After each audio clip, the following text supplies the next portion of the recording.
सकाळी सकाळी आपल्या मागे कामाची खूपच घाई असते नाही का. म्हणून मी काय करते, 15 दिवसाचं पीठ जे आहे ते एकदाच चाळून मस्त डब्यामध्ये भरून ठेवते. म्हणजे कसं आपल्याला सकाळी सकाळी पटकन घेता येतं आणि ह्याचे चपात्या वगैरे बनवता येतात. म्हणजे आपलं काम थोडंसं सोपं होऊन जातं.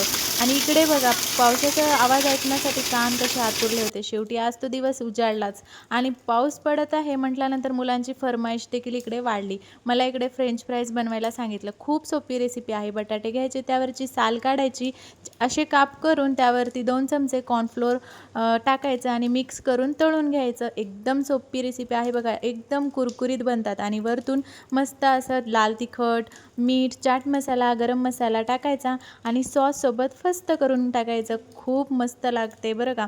आणि इकडे अजून एक काम आपलं वाढले, ते म्हणजे कपडे वाळू घालायचं.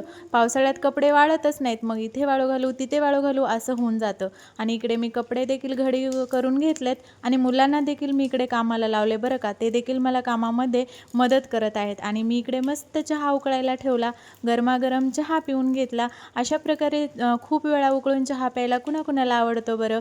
चला भेटूया नेक्स्ट व्लॉगमध्ये. तोपर्यंत बाय.